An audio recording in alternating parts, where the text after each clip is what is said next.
Give it up for Shows Leary.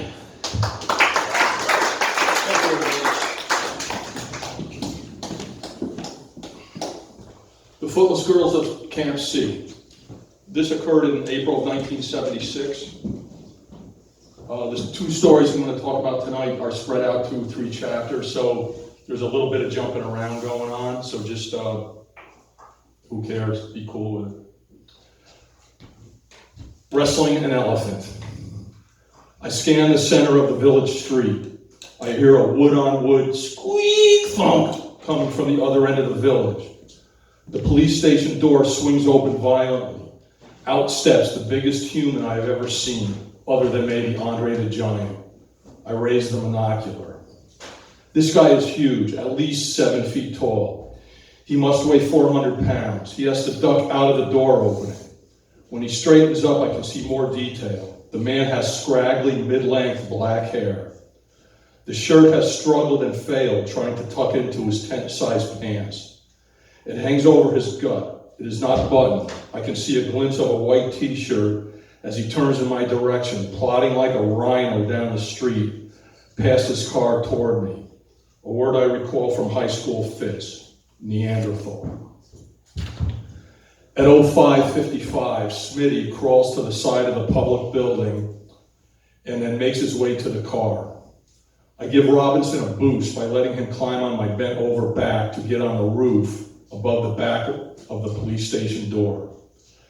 At 0600, Smitty opens the police car door. I hear a few rusty hinges call out. He taps the horn 3 times in a slow progression. Wah, wah, wah. He eases the car door shut, then hustles to the back of the police station where we wait, standing behind thick trees near each side of the doorway. Robinson is now squatting on the roof above the rear door. He looks like a giant condor about to swoop in for a kill. I peek around the building side toward the village. Sure enough, in about 30 seconds, the cop comes stumbling across my field of view, muttering something, half-dressed in pants with sandals and a t-shirt. He has a long-barreled chrome revolver in his upraised right hand. Looks like a .50 caliber. Fuck, that's big and noisy. We hear him open the car door to investigate. The door slams shut. We hear keys clanking. He struggles to open the stuck front door. Silence. Footsteps. We hear the rear door latch slide. Being fully jacked at this point, I revel in the feeling of my heart going 100 or more beats per minute. Allegro! My scalp is numb. The hair stands on my neck and arms, this time fiercely. My breathing is deep, in my nose, out my mouth, silently. He tries to open the door. Much like the front door, the humidity has swollen it stuck. A second later, bam! It sounds like it kicks the door open. Man, he's huge. He looks like a Mexican Frankenstein. No, Frankenstein is the doctor. He looks like Frankenstein's monster. Details. I decide to call him Crankenstein. His silhouette is black. There is an unshaded, low-watt bulb behind him, hanging from a chain off the ceiling. Smitty and I look at each other, and I silently gulp. Crankenstein puts his pistol barrel up in his rear left pocket, stepping out to do exactly what we hope. He pulls his dick out to piss. This is his bathroom, after all.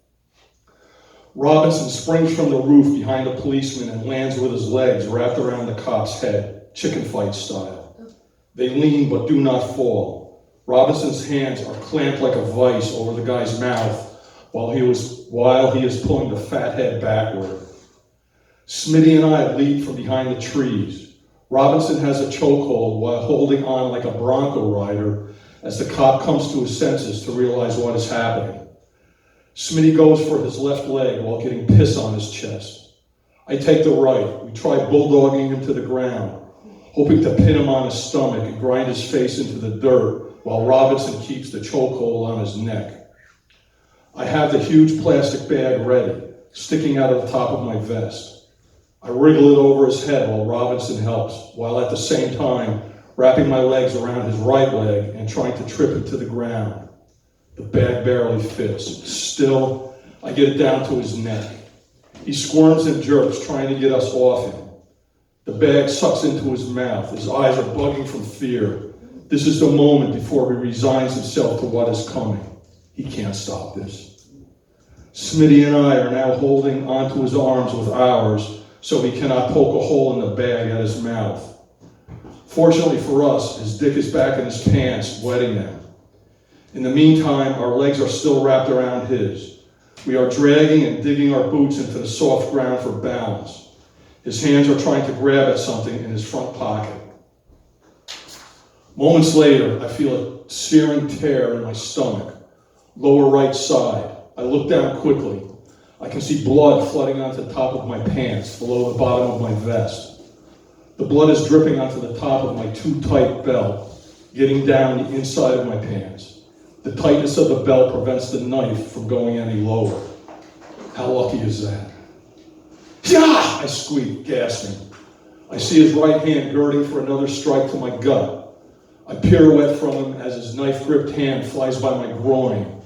I grab his extended elbow with my right hand and push his arm away from me. Smitty is grabbing the pistol in the cop's rear pocket. I get a left-handed uppercut under the protruding tip of his chin. His head snaps back against Robinson's balls. They both cry out. He cannot make any noise because Robinson has him almost unconscious between the bag over his head and the chokehold. After letting go of his arms, I gouge out his eyes through the bag with my thumbs. Smitty is kneeing him somewhere. I can feel the jerks in his body. Another moment, he finally drops, face forward, to the ground. The weight of Robinson crashing onto the guy's back while he hits the ground sounds like all his ribs or his spine are breaking. A dead lyric smacks me in the head. I just jumped the watchman right outside the fence. The deed is done. Smitty checks the guy's neck pulse. Nothing. We are 20 feet from the back door of his office. We managed to dance around several trees and a mass of exposed roots, not to mention bushes. I did not see any of that. My focus was drilled like Frankenstein and taking him down silently. Mission impossible, accomplished.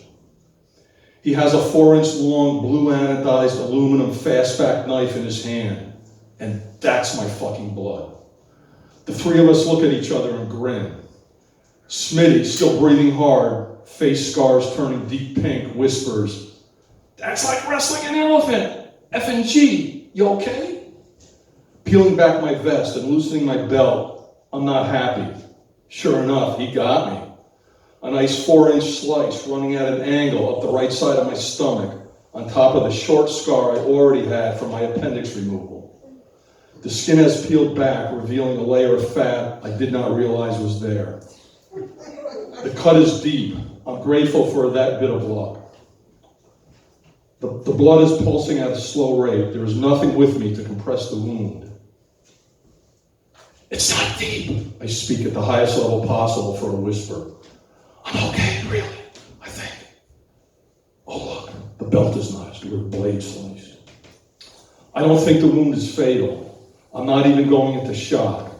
It only hurts when I move, so I stay still. We do not have medical equipment. All of those supplies are with the main platoon, who should be a mile or two ahead of us.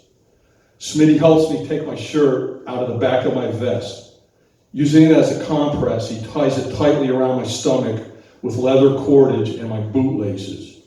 The cord digs into the skin around my back, stomach, and hips. We clean the struggle area, making sure our boot marks are blended. All of us want the handgun, but this has to look natural, like a Jaguar got him. So we let Frankenstein keep his loaded weapon. My boots are a-flopping and I'm not a-stopping, I joke to the guys. What a night, and I'm still alive. Later that morning, Robinson, Smitty, and I are on a hunt for our crew. We head out of the end of town and then bushwhack in the direction I had written on Roma's map. My stomach hurts less if I bend over. The weight of the pack makes it more difficult. I ain't complaining. Near noon, we find a barely noticeable path, bent twigs and branches, leaves pointing forward, and a few boot prints now and then. Soon enough, I see the bare chest and rake of a man ahead walking backwards. Williams lets out our signal whistle. The man stops. It's Cuervo. He points his rake at us and signals us to come forward. Soon enough, we meet with Roma. He calls for a break after seeing my stomach. Roma waves to Doc Zippy to get his attention, motioning him to come, and then tells him to check me. Zippy carefully unties the leather cords that are around my waist, exposing my wound. The blood has clotted, but with the release of the pressure, a few spurts leak out. He reaches into his bag and withdraws a sulfa tube and a hypodermic needle. Antibiotic, he quips. The good stuff. Do you got inguinal pain? He pressed my forearm with an alcohol swipe and then gives me the jab. Next, he turns his attention to my stomach. That's gonna need stitches and cleaning. The whole ball of wax. Shouldn't wait. Gotta get those fibrocytes to growing in the wound. Time to embrace the suck, boy. Zippy, what's a fibrocyte? Medical shit, healing cells. Don't worry about it. That's gonna sting, ain't it? Looking at the needle. I look him in the eyes, refusing to blink, though my eyes are stinging from salty sweat. Yep. Willing myself not to feel the pain, I clench my fists and curl my toes. I breathe deep and let my eyes wander under hooded lids, unfocused, until I recall a memory. Tie-dye beauties twirling at jazzy grooves to the thunder of Phil's wall of sound bombs rippling through my chest, flapping my pant bottoms. The sting is gone. I made it. Zippy looks me square in the eyes. He looks scared. Your injury is gonna fuck us up. We may have to leave you or cut your throat and leave your dead-ass carcass for the Jaguars. I realize what he said about leaving me. I snort at this as impossible, but there's doubt. Zippy prepares another gauze pad to put on my stomach, taping it in place and wrapping an elastic bandage around my gut on top of my hips, cinching it tight across my stomach. Zippy, I whisper, leaning into him. He drops his head and gets close, like I am going to spill the beans about something secretive. My face is in his red neck hairs, my forehead resting against his sandpaper chin.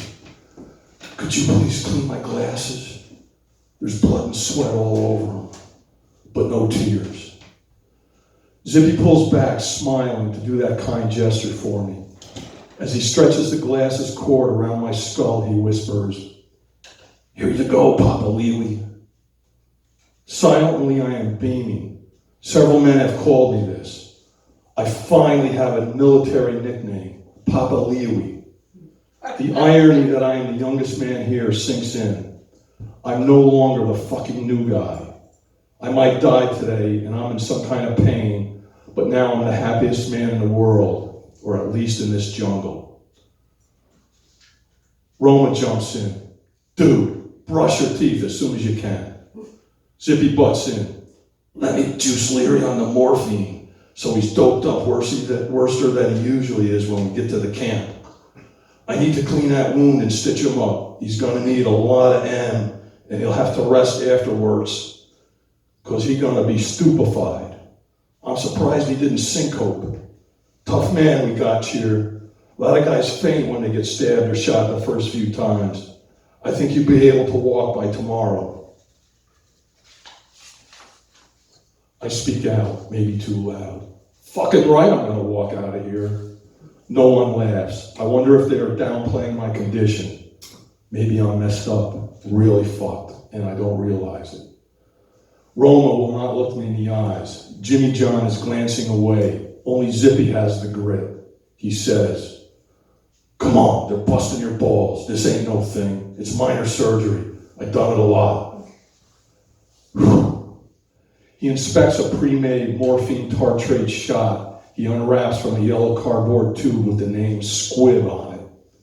It is a Styret, a small red foil packet with a loose needle and a small handle. He pricks one end of the needle into the tube.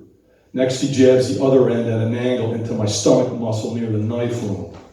With a long squeeze, the liquid zips into me, warm.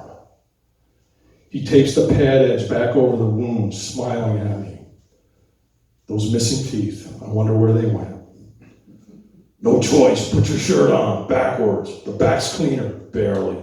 Gotta keep that wound protected. I have enough time to slide off the rock, take a piss, turn my shirt, then try walking. Well, really stumbling, before I feel the glow. Gage and Zippy half carry me with my arms over their shoulders while my legs feel like they are floating as I walk to the campsite. My stomach stretches. It hurts. I must make 50 yards. I do. I will not be stopped. I will not. What's that word? Quit. I look lazily around to realize that Miller's, Diego, and Picatone are carrying their packs as well as mine, Gates, and Zippy's. My friends, thank you all so much. I mule like an old goofy barn cat. They get me to the camp, wobbling and drifting the last 20 yards. Zippy scratches a spot for me, ripping out a few bushes. I am eased down on my tent tarp that Burke has laid out for me. He lays my pack down so my knees are bent on top of it, easing the stretch in my gut. I watch as Zippy jacks me with another dose of air. I leave my body in seconds to watch from above as he strips my shirt, pulls my pants down, being modest of course, and goes to work. Burke is behind him, swishing his floppy around Zippy's head to thwart the mosquitoes. Many alcohol swabs and cotton puffs later, he has me cleaned. He takes from his ruck a packet of pre-made sutures wrapped in opaque sterile paper. Someone has dug a trench to me, not as a grave, I hope, but as a receptacle for the bloody debris. Zippy throws each used swab into the trench. Maybe 12 sutures later, I don't feel a thing. Zippy wipes his hand with alcohol swabs, telling me, all's good. Go to sleep if you can. I whisper a meek, thanks, brother. He smiles down at me. This man just probably saved my life. I conk out, drifting into a dreamless, deep sleep. Later. We are ready to go. Zippy checks under the 8-inch square white gauze pad that has been green taped to my stomach. Great, the building stopped. Look, you can't do anything stressful to your gut. The guys will carry your shit. You relax. We made a stretcher if you need it, so don't worry about nothing. Oh, and I took the sutures out of your ugly face also. Zippy is far beyond a simple medic. I rub my face to make sure the sutures are gone. They are. Zippy and Melton lift me to my feet. After I piss, they half carry me as I plod along, going with the flow, not worrying about anything. The crew are going out of their way to go around thick sections, keeping to trees where there is space. No one wants to have to stuff me through the thickets. I am too stubborn to admit it, but after only 100 yards that pass like 100 hours, that stretcher sounds good. 3 men clenching together cannot navigate the bush. I have no idea how they are going to carry me on a stretcher. Gage, Millers, and Picatone team up. The stretcher is made out of 2 strout limbs, my tent tarp, and a mile of cords and ropes. Miller sets his helmet on my lap, asking with his eyes if that is okay. I nod yes and grasp it to my hip. I am conscious but floating. If we get lost, we are fucked. Hey, Gage, he looks at me. Tell Roma I can navigate if he needs me. Dude. The only thing you're going to navigate is your ass to the ground. Shut the fuck up. You'll look like a taco. The stretcher's frame sags in the middle and folds me, indeed, like a taco. I don't care. Heat, oppressive, ocean wet from the sweat. Miller's creams my head and face with DEET. My towel is draped across my face, keeping the flying biters at bay, but making breathing difficult. My wool clothing is itchy on my rashed ass and legs. My feet are sore and the morphine is wearing off. I feel a dull pain in my gut. I'm having a hard time. And the fucking mosquitoes. Miller's helmet is now on my chest. Zippy whispers to the guys in front of me. Get Roma back here. One of the grunts takes off.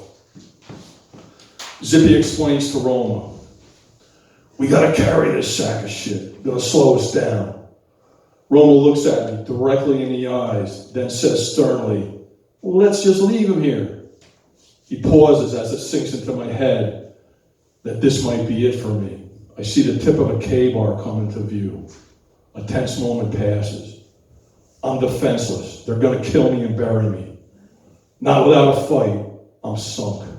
My body is folded inside the stretcher. I try to grab the pole, still being held by 3 men, but cannot even lift myself to a sitting position. That fucking helmet. I cannot even kick with my feet. For an unknown reason, I cover my dick with the helmet. I'm gonna die, here, now. I'm going down the road feeling bad. I'm feeling hopeless. I get my hands in a defensive position, hoping to grab the knife from Roma and strike back at him. The next sounds I hear are howls of whispered laughter. No, they're not going to kill me. Thank you. Oh my God. Thank you very much.